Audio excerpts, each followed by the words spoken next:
Hello, welcome or welcome back to Sapling Tarot and to the mass market Oracle deck edition of my Grand Tarot and Oracle deck tour.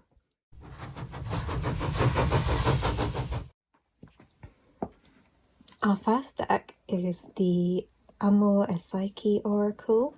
This is by Los Carabeo and is pretty much what it says on the tin.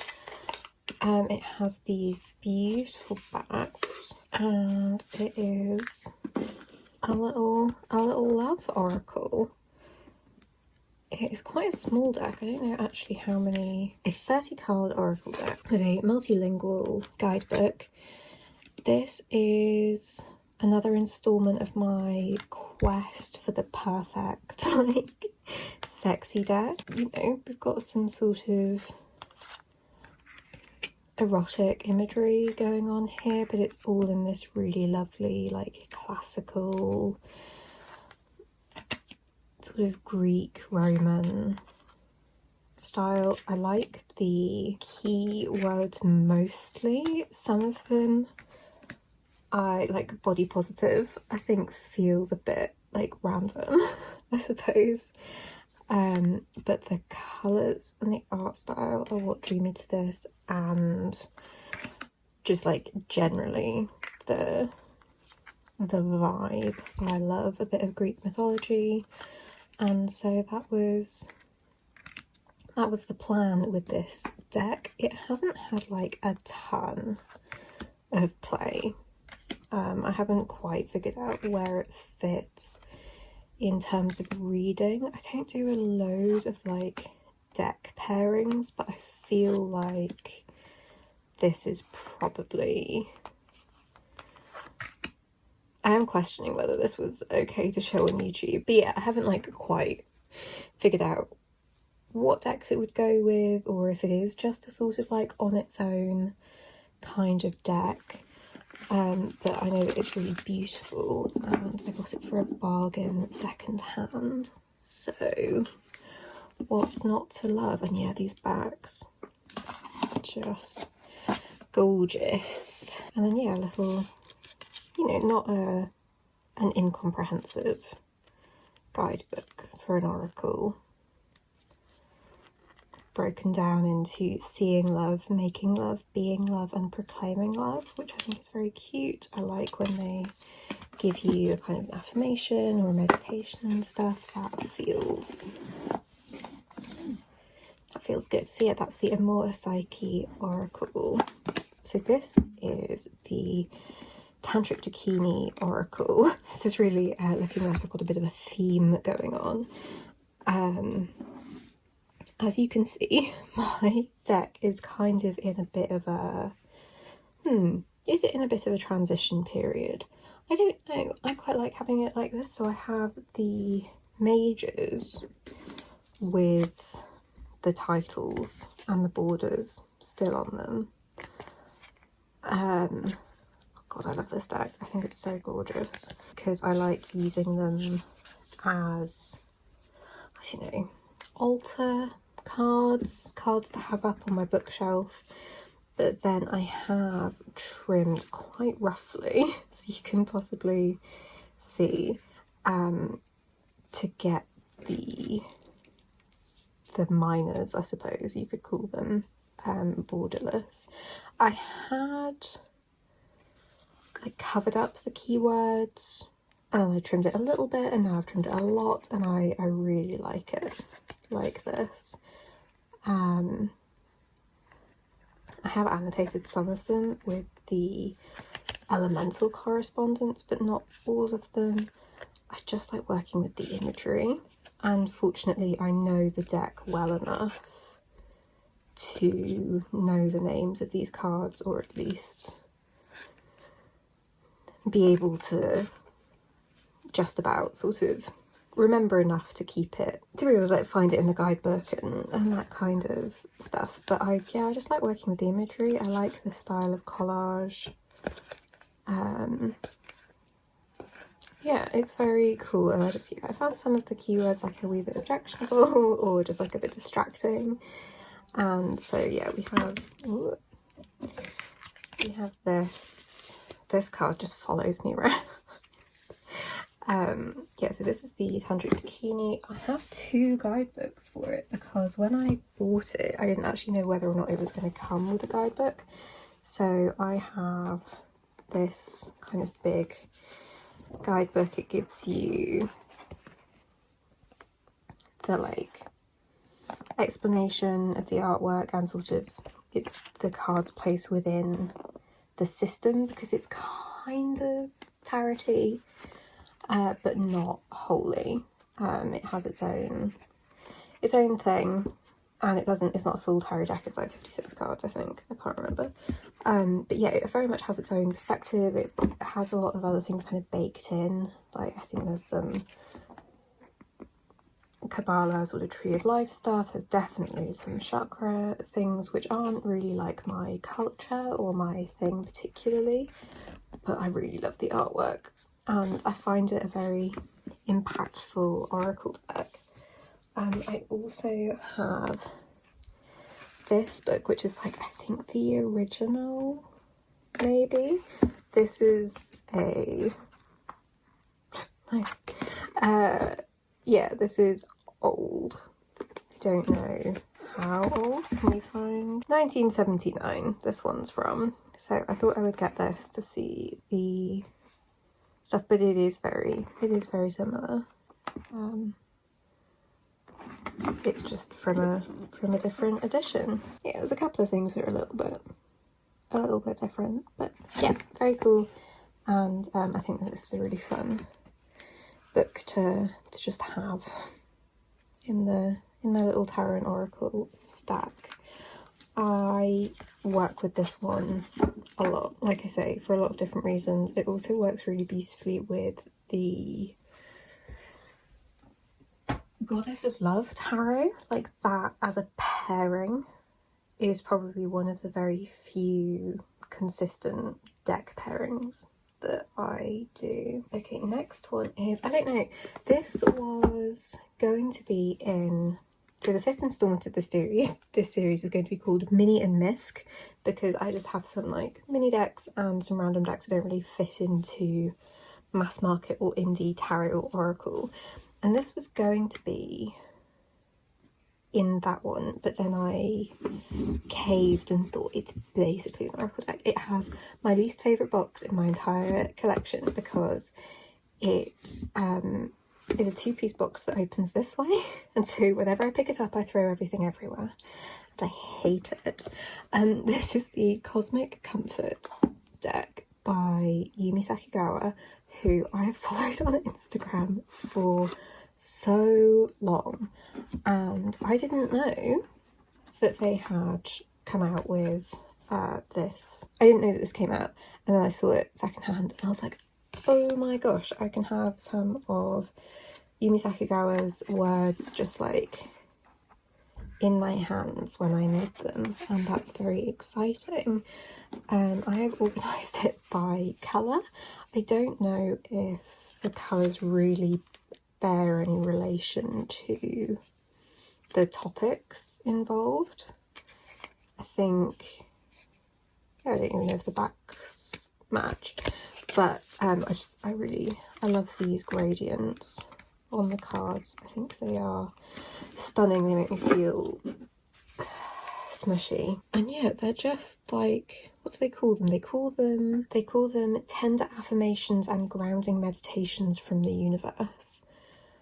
And yeah, I love them. They don't scooch past, it's not like all love and light like a lot of kind of affirmations decks. I think they are so cool, and to have like this amount of this writer's work like in my hands, available to me in like that tactile, analog, physical, tangible sense is just so cool.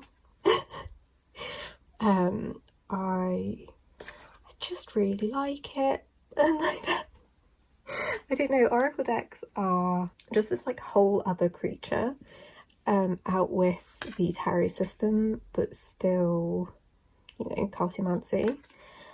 And I just think they're so cool. Stop playing games that don't make sense for you to win. Yes. Like, they're really good questions, and they're not. Surrender to the weirdness of it all and let unexpected solutions and unpredictable detours guide you rather than completely confuse you. And I just, oh, it's so good. So good. I could sit here and like just like read through all of them to you, and they're so valuable. And yeah, I think this is a fantastic deck, and it is absolutely singular in my collection. I never thought that I would be an affirmation deck person, and yet here we are. This is actually like probably one of my favourite decks. Full stop. Oof, bold claim. Okay, and this is the newest Oracle deck in my collection, so I can't tell you a ton about how she's going to play out in terms of my practice. But this is the Dark Goddesses Oracle deck by Caitlin McCarthy. This is a deck that's been like following me around since like before it was published. It's just been, yeah, following me about as these things do. We've got a cute little guidebook. I bought it essentially to be an archetypes deck. Got a little bit on the myth, a little bit on the kind of divinatory meaning. It's so pretty. The art style is just stunning.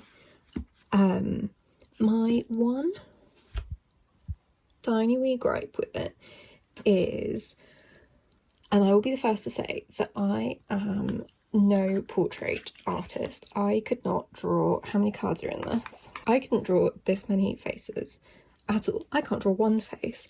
They do slightly seem to share a face, and you could get very philosophical and say, well, are all goddesses not just kind of part of one great such and blah? And sure, absolutely. My gripe is, if you are going to make an effort for kind of diversity and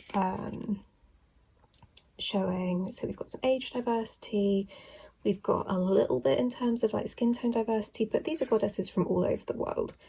I think we could do with maybe more reference materials to make sure that the faces are different, particularly between ethnicities. There are some cards that put me in mind of, I think it's the Wiser Tarot, where in reaction to June 2020 they put out a recolouring of Pamela Coleman Smith's Rider-Waite Smith illustrations, where they just essentially recoloured the people. They hadn't redrawn them, they just recoloured them.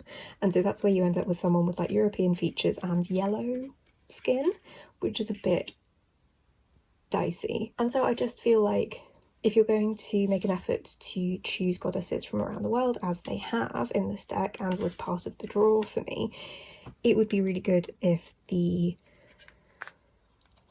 goddesses looked maybe like they were from that part of the world a little bit more. And that's just me being, you know, a little diversity snowflake about it all. It was just an observation. They are stunning. They are completely beautiful. The lack of eyes thing is suitably creepy, and also means that I weirdly simultaneously feel like they're looking into my soul and not looking at me, which is really nice because I don't really tend to go for these sorts of portraity decks. But I love a bit of myth, I love a bit of legend, I love a bit of folklore, and so that coupled with, I thought it would work really nicely as like an archetypes deck, was what drew me to it. Like I said, this only arrived as I'm filming this, like a couple of days ago, and yeah, I haven't quite figured out how it's going to play in my collection, but I think it's beautiful. And like with all of these things, it's just a privilege to have this amount of beautiful artwork in one's hands. And I think I paid £12 for this deck, brand new, so ridiculous. Very excited to see what kind of place this takes on in my collection. That's the Dark Goddesses Oracle deck by Caitlin McCarthy. I'll continue with the Archetypes decks because we do have a bit of a stack. The Archetypes deck, the Wild Unknown Archetypes by Kim Kranz. This is the big one. It does come in a pocket size, which would probably be a good idea because this one is unwieldy. As you can see, it is, I mean, it's bigger than my palm. So shuffling it, and it's round and it has a shit ton of cards. So it is a little bit of a challenge. It's also got that like kind of clumpy matte finish. So yeah, shuffling it is a wee bit of a nightmare, but it's so gorgeous. I think it's so beautiful. I love the mixed media collage, the watercolour, the pen and ink drawings. Yeah, the collage-y elements. It's so cool. This has been a component of my year ahead readings for the last 2 years, and it's so good. The book, delicious. I love pulling just one card from this for client readings, just as like a little pudding at the end, and just to give them something to like noodle on and maybe go away and research and stuff. So I use the guidebook for that, but I also think, like any sort of archetypes deck, it's just a lot of fun and can give your brain a lot to chew over. I thought that I would buy the pocket edition because, like I say, an unwieldy motherfucker, but I'm really happy I have this one. Because the artwork is just so pretty and I enjoy it so much. I also ended up finding it for an absolute steal on Vinted. Same for the Alchemy deck, which we will get to in a bit. I find so many ways to work with this deck. It's so like inspirational in terms of like artwork. I love Kim Kranz's use of colour. I'm not a Wild Unknown person. I've never had the deck. I'm pretty confident that I will never get the deck, like any of the actual like tarot. So there's the Wild Unknown and there's the, I want to say the Animal Spirit Oracle. I don't think I'd get on with them. But these two, this one and the Alchemy one, oh, they sing to me. I love them. Yeah, they give you so much to get your teeth into, and that is exactly what I'm after in, I mean, any deck, but particularly an oracle deck that can sometimes feel a little bit one note. Yeah, so good. Just it maybe could have done with being like, I don't know, half a centimetre smaller, just to make it a little bit less challenging to physically work with.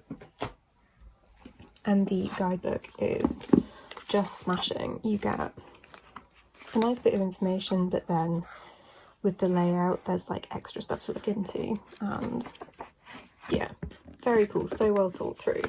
What an absolute legend Kim Kranz is. Another Archetypes deck. This is the Oracle of the Roses by Sherilyn Darcy. This is a slightly less successful one in my book, mostly because, as was pointed out, not just to me, but to anyone that was watching Kelly Bear's channel when she got one, some of the archetypes are repeated in this, which is kind of mad because it's not that big a deck. What's it, like 44 cards or something? It's one of these rock pool ones. Yeah, 44 divinely illustrated cards and guidebook. Vintage botanical artwork brings the rose archetype energies alive. So I love roses. oh, she's so edgy, she's so different. I love roses. Roses have been very like important in my family. I come from a family of gardeners. Roses and like the history of roses has been like a big part of my life, all of my life. And so when I saw that this was a thing and that it names the specific rose, and there's these kind of suits of the types of roses. So you've got like old garden rose, modern garden rose, wild roses. It's very cool. I don't think we have any of the roses in this deck. And I don't know if I'm familiar with any of the specific roses in this deck because there are a million bajillion roses. But it's gorgeous. This is what I mean by it being like a wee bit one note. So it tells you the archetype and then it doesn't really explain why. So it'll give you a little botanical note thing. Maybe it'll tell you why it was named. There's an ethnobotanical archetype exploration, which is what sold me.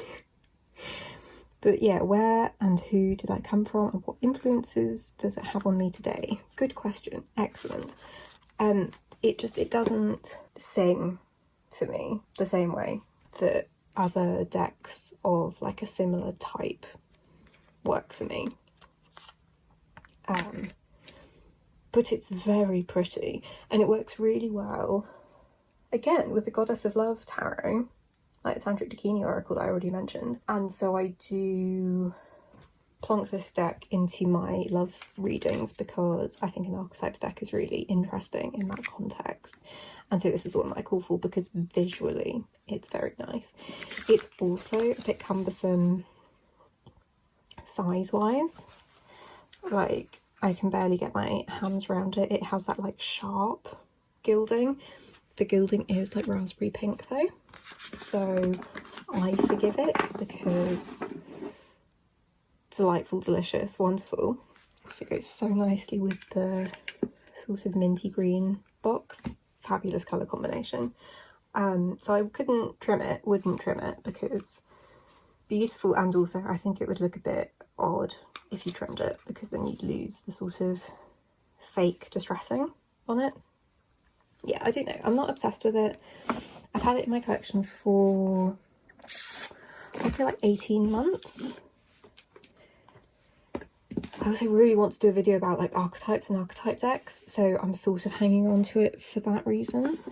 But I don't know if this will stay in my collection like long term. The next archetype deck, because I love an archetype deck, as we are discovering. This is the Archeo personal archetype cards by Nick Bantock. This was another vinted bargain. How do I get into this? There we go. I've literally never read of this deck. I opened it up when I got it and I have not yet figured out how it would make any sense in my practice for reading of it. Again, it's a biggie. It's bowed despite having like not been used, unless it was used loads by like the person I bought it from. It's a Llewellyn deck, but for Llewellyn this is a very conservatively sized box. Proud of you, Llewellyn. Yeah, it's pretty. I like this sort of sketchbook type thing. Are they all horizontal? I literally can't remember. That really shows you.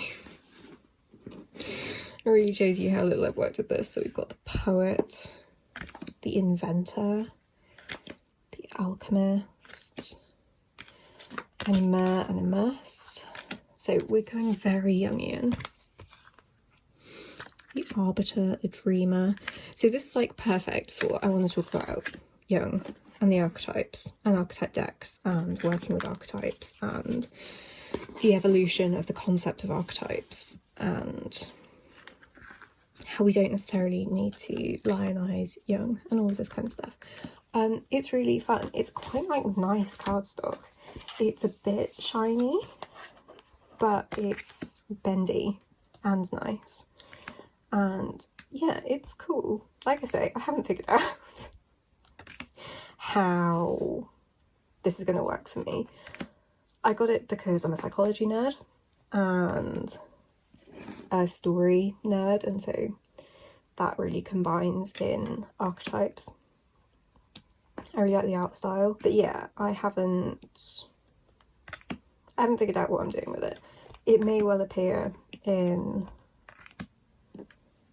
a video or an essay when I eventually get around to writing the thing. Or like, I've written it, it's just 1,000 million pages long and would make an absurd video essay.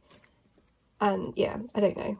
But, so this will be there at some point, and so I'm holding on to this and the Oracle of Roses for that day. But it's really fun. It's very pretty. I don't know where this sits in my collection because, well, I don't know where it sits in my practice because it hasn't made its way into my practice really. It is cool though, and not one that I ever see anyone mention here on Tarot Tubes. Maybe people have it and just don't know how to work with it like me. But yeah, I should make an effort to like find its place. There's like a decent bit of stuff about each card, which is nice. But yeah, I think I like pulled a card once and it's just been languishing. Okay, the final archetypes deck, which then takes us on to a new section, which is Liminal 11 decks. I don't know what's happening with Liminal 11, so these are mass market, but I don't know if they're available. I apologise. So this is the Citadel Oracle, which is, like I say, an archetypes deck. It is also D&D 5e compatible. I think there's like stuff in the back about using it for like TTRPG type situations. Yeah, building a character, building an encounter, etc, etc. I love this deck. Yeah, I think it's gorgeous. It was my first introduction really into anything kind of remotely monochromatic, so it's mostly like black and white but with some red line work, and then also these copper, shiny copper details. And yeah, this was I think my first archetypes deck. It introduced me to monochrome decks, it introduced me to archetypes decks, and yeah, this was really kind of like opened the door on how versatile an archetypes deck can be, how brilliant they are for spread crafting. So great. Pull 3 cards, crack out a tarot deck, have a conversation with yourself. It's great.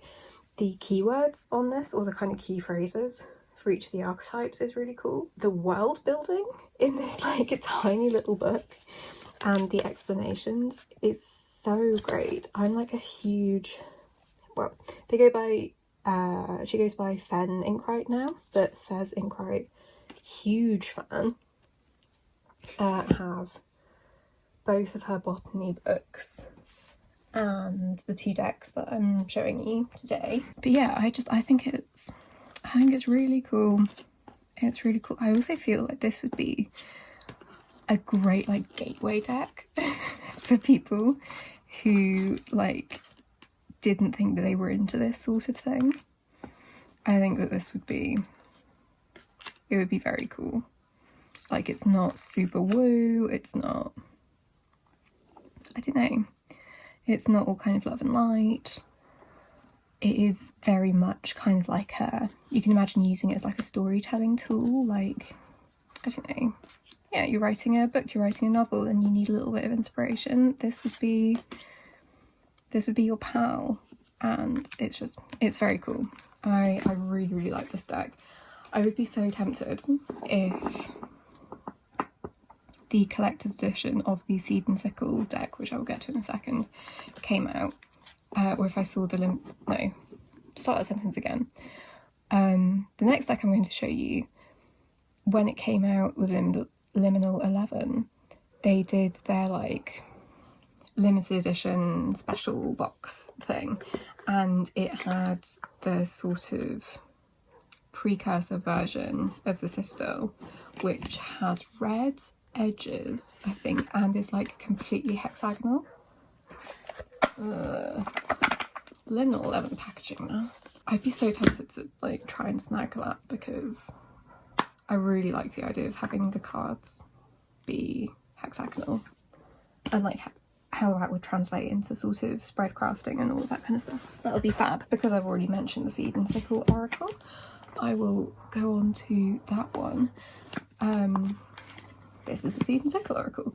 This is quite cool because it comes with 2 guidebooks. It has a dawn and a dusk. So it's like, do you want a more like active reading of the thing, or do you want a more like reflective reading of the thing, which is quite cool. I have my deck in order and I'm going to endeavour to keep it that way, because I like just using the cards for whatever season I'm in, like weather-wise, not like life season. I also have used this deck quite a lot for my newsletter, for such that it is, for pulling like a seasonal oracle card, and the deck is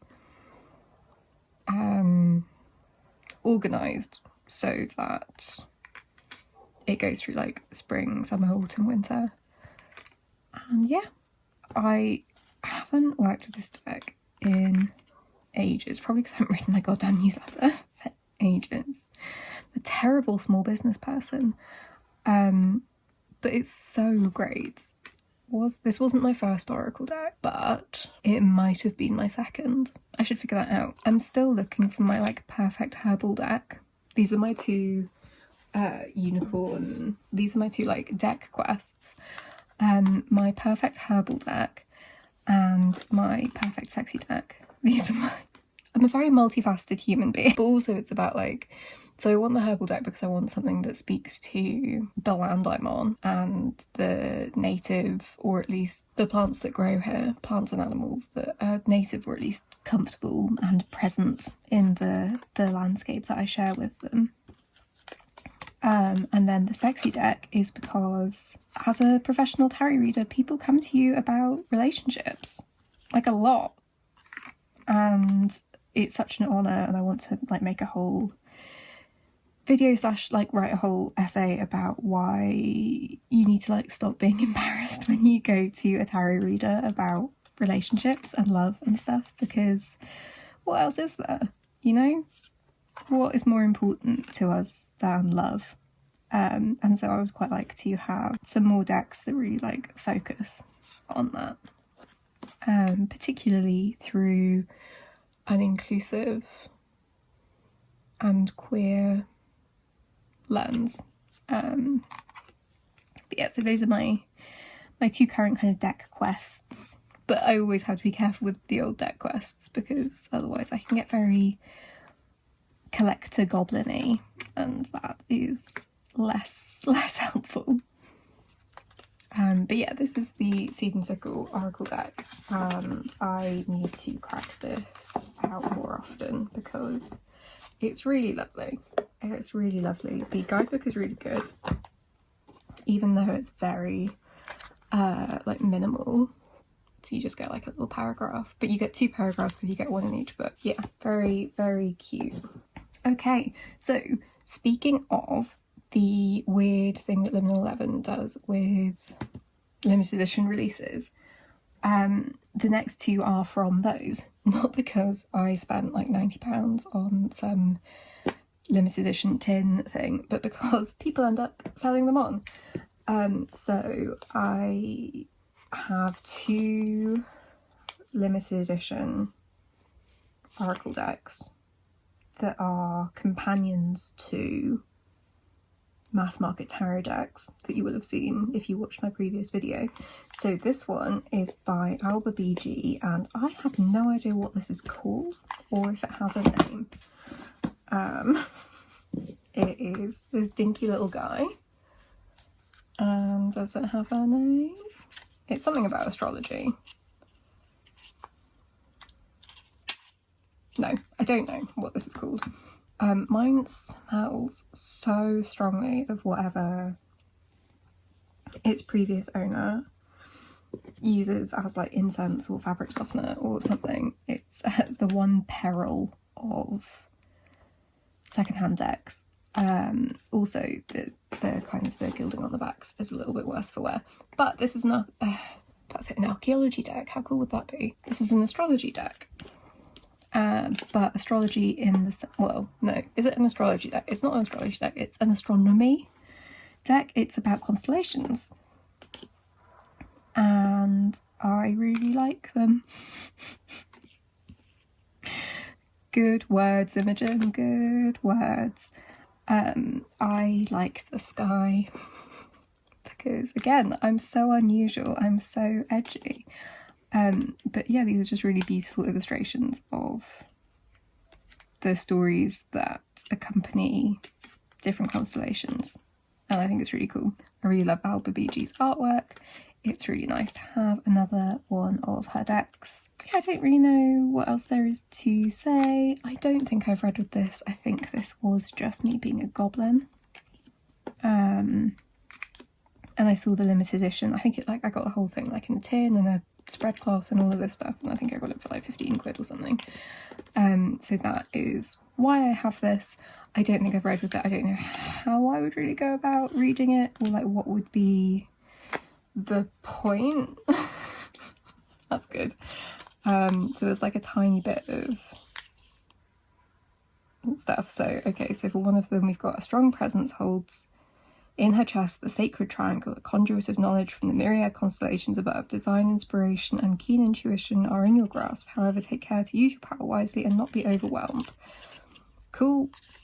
Like, so you know, you could use it as like a really quick and tiny pocket size, like grab and go little bit of advice for your day. Would be very cute. I got it because I like the stories, I like the constellations, I like the artwork. Yeah, that is the if I can find the name for it, it will be on the timestamp, the current timestamp on the video, and also listed in the description box. But yeah, there's nothing on here that tells you what it's called. It is really cute and dinky though. Oh, maybe that's another one that should have been in the mini and misc, but at least we're doing all the liminal 11s together.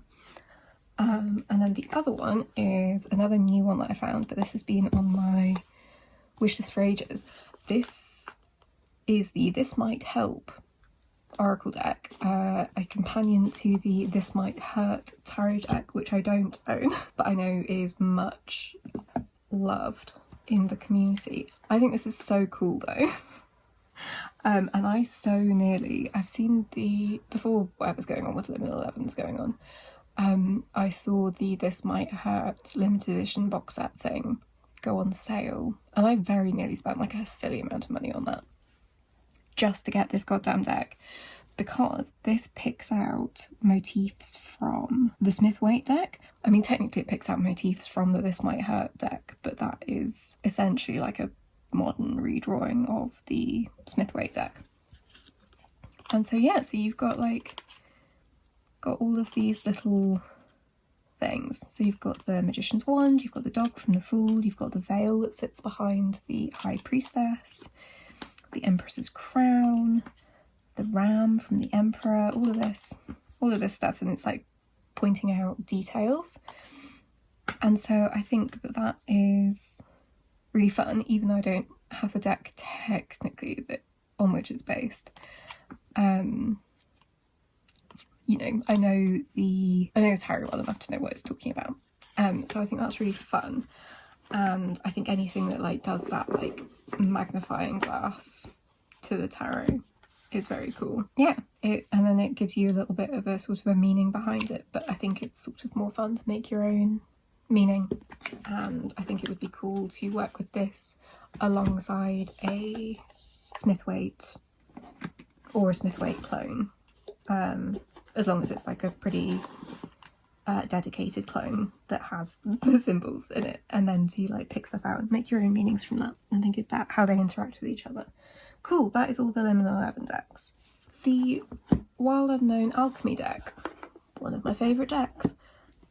the sibling to the Wild Unknown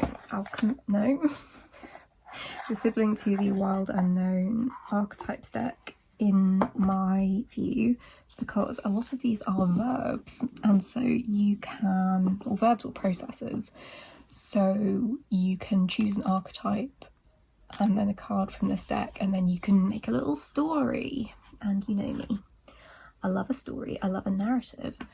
That is how I read tarot. And again, it's this incredible mixed media collage, which is just like I was working with this back in Taurus season this year with the additional suit of the Terra Volatile deck, because that is alchemical, and I was learning about a bit of alchemy. And I didn't do a ton because, you know, I had to do like normal life stuff regrettably rather than just studying the whole time. But it was so much fun and really nice to work with the two things together. Also the work of, oh god, I can't remember her name, Twitchy Witch here on YouTube and Instagram and stuff, makes some incredible, just unbelievably like well-informed, well-studied, well-researched, academic and yet really approachable content about alchemy and stuff, because I think she's been doing her, I want to say PhD in stuff like that, and it's very, very cool. Yeah, it's just super interesting. It's really fun if you like a bit of astrology, because it's got all of your like planets and signs and stuff. There's so much going on. It's so cool. And again, I think I got it for a £5, so I was like, it's kind of worth the gamble. Yeah, you've got like seasons, you've got a snake eating its tail, all of the different alchemical processes and ingredients and all sorts of stuff. Oh, we're just about to have Uranus move into Gemini for my astrology people, and so I might keep that out to have a bit of a think about that. Yeah, it's really cool. It's a whole bunch of concepts that I wasn't necessarily totally familiar with, and yet there's nothing unapproachable about it, which I think is the dream, you know, as a,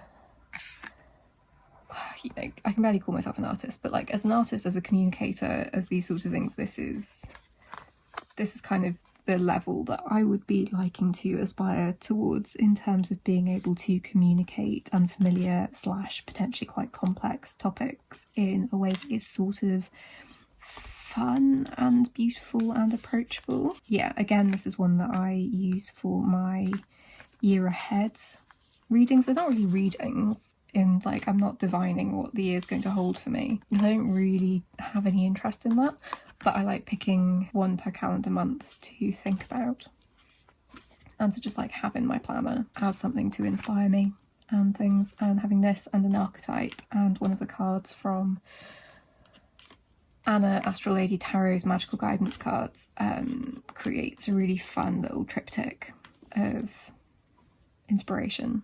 And yeah, it's a gorgeous deck, absolute banger. I hope she comes out with it in a mini, like the pocket archetypes, because again, these cards are unwieldy, I think is the best word for it, and kind of impossible to shuffle.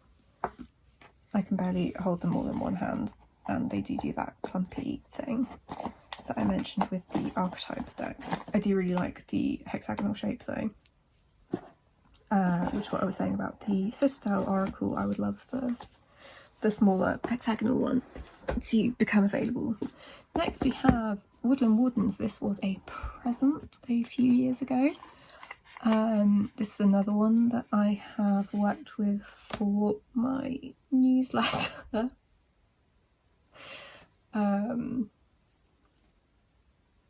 It's a really, really lovely deck. A lot of the plants and animals are ones that I am familiar with.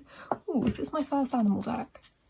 Well, I suppose the Wildwood Tarot probably is my first sort of animal deck, but then I think this is maybe my first like actual animal deck. I love the pairings in this. I think I was saying before I interrupted myself, I'm quite familiar with a lot of the plants, at least, if not the animals. I've never met a caiman. I don't think I've met a salamander. If I've met a turtle, it was in like a zoo of some description. I think I've met a quail. Certainly met gooseberries. I picked wild gooseberries from the, like, I went and foraged for them the other day. It was amazing. So yeah, a lot of these creatures and plants. I've not met a bobcat, but I have met a blackthorn. I've not met a bear, but I am familiar with them, at least. Got weasels and pines, definitely. Dragonfly and a pansy. This feels like me in a card. Yeah, beautiful. It feels very like William Morris. Jessica Rue. I love her illustration and art style.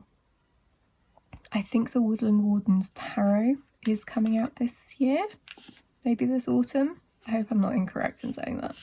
But I know it's been, I don't know if it's available for pre-order, but you can see it on places like Blackwell's and Amazon and stuff, and I think that could be really gorgeous. I'll be really excited to see people do like flip-throughs and walkthroughs when that comes out. This is another deck that I need to get out more often because it's so lovely. Our hops are growing like nobody's business, and it's so exciting. Yeah, it's a lovely deck. It feels very comforting, but in a way that doesn't, I think maybe it does pull punches, but it doesn't ignore the more like maybe difficult things. So we've got, you know, deceit, etc. And I find the drawing style feels very like nostalgic to me. This is my favourite. Yeah, no, so I haven't worked with it for a while, like the seed and sickle, but I need to do something to rectify that. Maybe Virgo season feels like a time to go for a walk in the woodland. That is the Woodland Wardens Oracle by Jessica Rue. Last one of the ones that is still in the box before we go into the wildcard round of what's in that bag. This is the Heavenly Bodies Astrology deck. Oh, just briefly going back to the Alchemy one, the guidebook is equally good. It's laid out very similarly to the Archetypes one. It's fab. So yeah, so this is the Heavenly Bodies Astrology Oracle by Lily Ashwell. I think this was an indie deck at some point, and it has kind of retained some of that like indie feel with the artwork, certainly.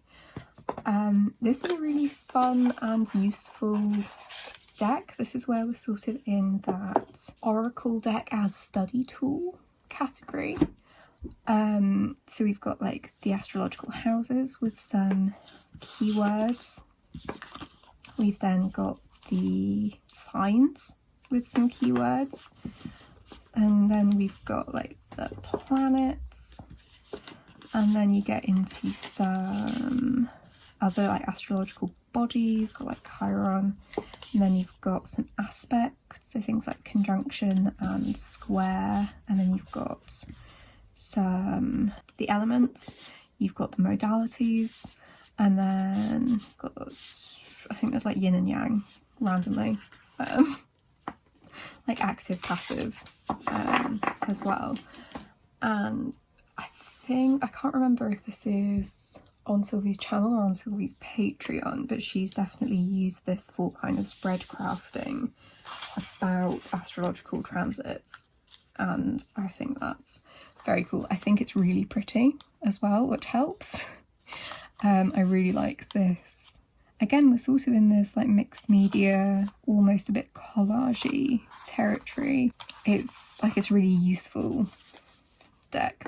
I don't think all decks have to be useful. See the unnamed Limit 11 one, but I'm like, I don't think I've used this. I don't know how I'd use it, but I still like it. I think this is like fab. I don't really know.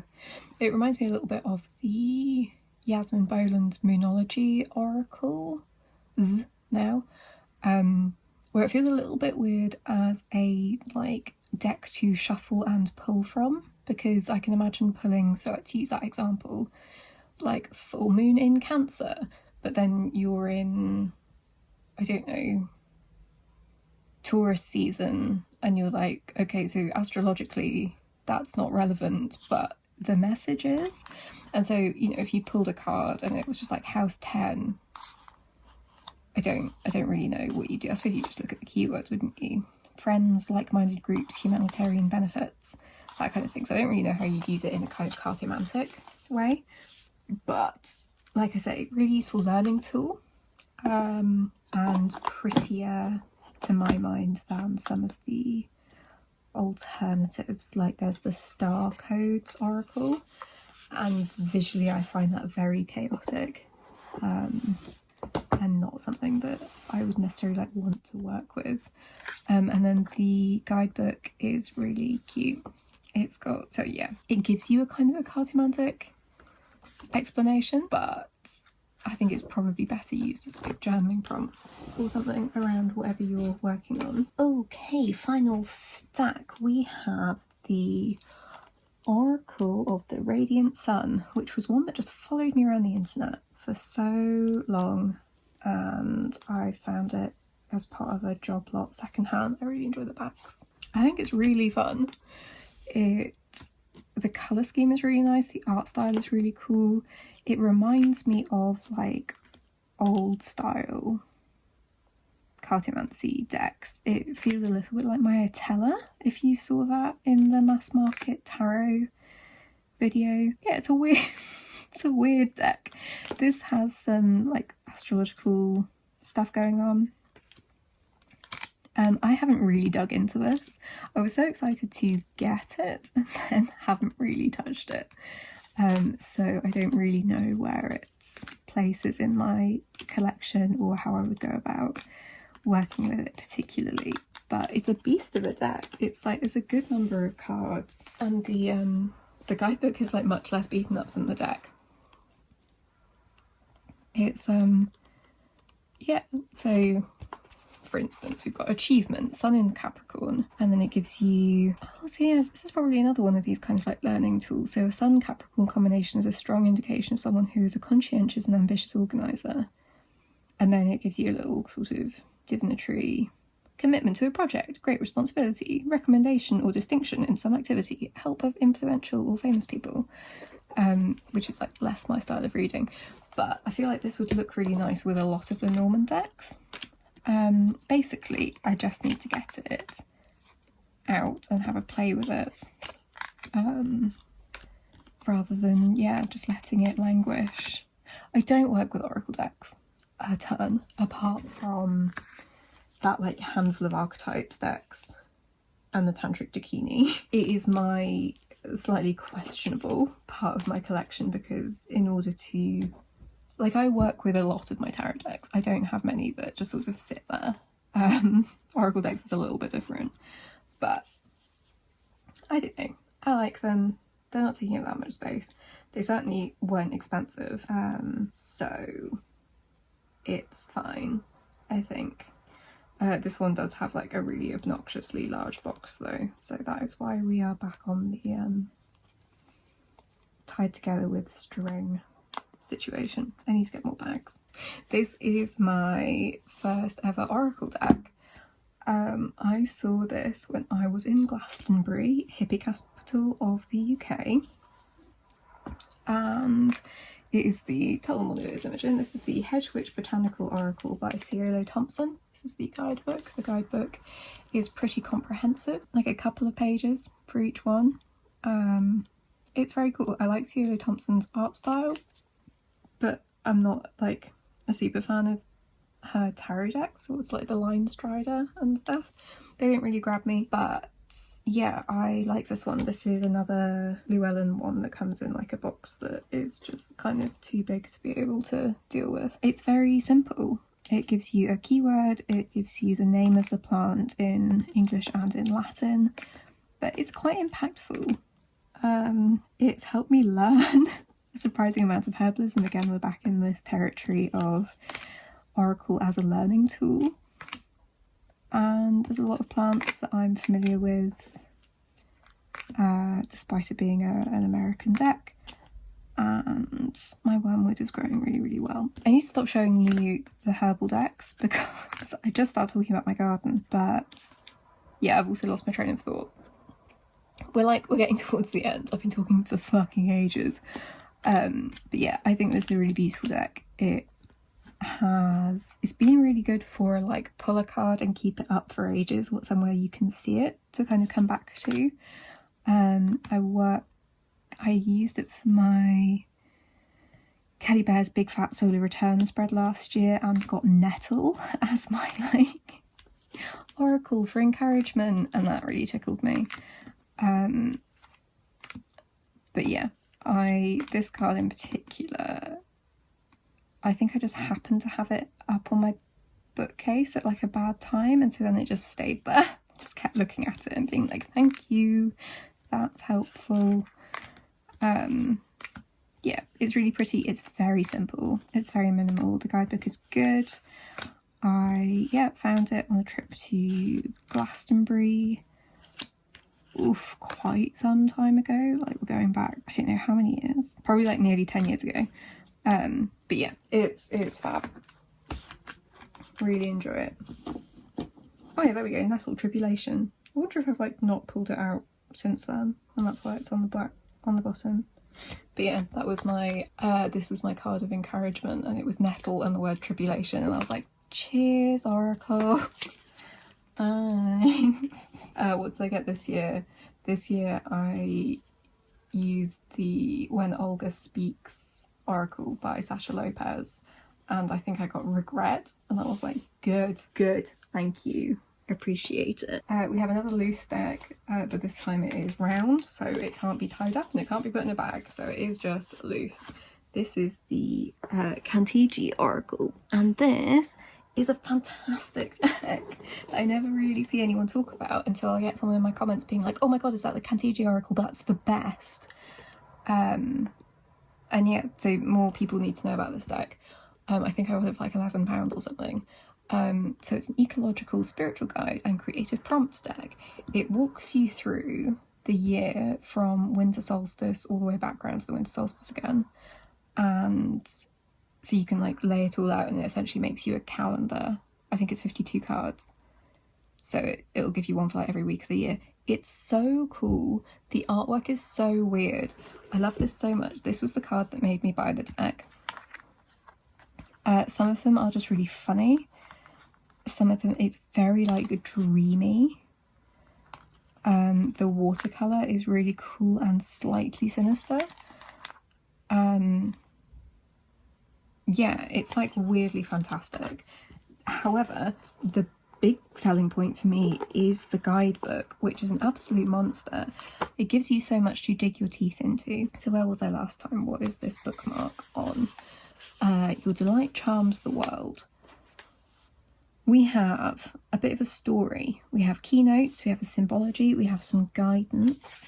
We then have as an icon, so like if you want to like leave it up in your house as a portal, somewhere to go kind of on meditation. In practice, we've got loads of options or suggestions for that. Oh no, that's a process, so that's Qigong meditation, so that's cool.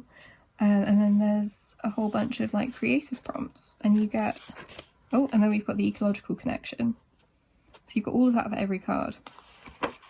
I think I have written, yeah, so I think the year I got it, I wrote all the dates in for the weeks that it would be in the year. So where are we now? It is the 2nd of July today. So we are 28, carried by the current, the contracting archetypes. Oh yeah, because it will be the the week after the solstice. So it's the crab, the archetype of the crab. So show up in the present moment and feel into its flow. Let go of effort and let the world move you. Trust. Use this image as a reminder to stop pushing the river and let go, at least for a while, of these situations, projects, relationships, or areas of study that require a great deal of effort to maintain or make progress in. Don't tell me that. I have shit to do. Let's see if I can find the picture though. 28, there we go. Carried by the current. So we are a swishy little crab at the moment, which makes sense. We are in Cancer season. Cool, by the end of these videos you really are just getting stream of consciousness. I'm so sorry. Right, final deck. This is the Poesis Oracle, which is, I believe, an indie deck usually, but oddly mass market in France? Question mark. I saw this on Angel's channel, Feeding My Soul 1212 1212, and yeah, this is Poesis in French, which is quite a funny deck to get in French because my French is patchy, let's say, and so it's really funny to have this as be a deck that I have because it's about poetry, and my French is not poetry good, but it makes me take my time.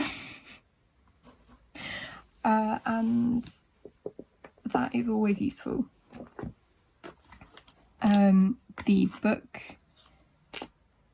is lovely. It has all of the poems. It has all of the poems in French, and so I have translated a bunch of them onto these like vellum-y post-its. I would be tempted, I'll admit, to get it in English, or at least get the book in English, because it's so good. It's such a great deck. The poetry is beautiful if you find it. Like, they have it on the website and there is an English book of it and stuff. The artwork is really evocative for how minimal some of it is. It quite reminds me of Marion Constantine's work of Little Darkness Press, who made the Reclaim Oracle and Lilitha. But yeah, there's just something a little bit weird about it, which is very cool and up my street. And yeah, it just makes me slow down, either to read it in the French and try and get what I can get from it, to just look at the picture and see what I can get from it. Yeah, it's a very powerful deck, and you know, I think it was maybe getting this deck that made me start trying to learn French again. Which, you know, what was I saying about Oracle as a learning tool? There's that. I like when I misread the French or misunderstand things, and then I get that like extra level of sort of intuitive thing that's happening, or humour. So like I read that as croissant and I'm like, oh, delicious, I'm hungry now. But yeah, it's I hope you know about this deck. It's very, very beautiful and very, very cool, and works in all sorts of different scenarios. It's super good as like inspiration for writing, preferably in my like easier language. But yeah, it's fab. Yeah, there is something kind of slightly mythological, slightly storytellery about it. I think probably exactly because of the poetic nature of it. It's gorgeous. I picked it up because I could get it mass market, which was very cool. Should I have held out and waited for it, or waited to find it at a price I could afford in English? Maybe. But I didn't, and so I have it in French, and that is just part of my story with this deck. That is Poesis, the Poesis Oracle. And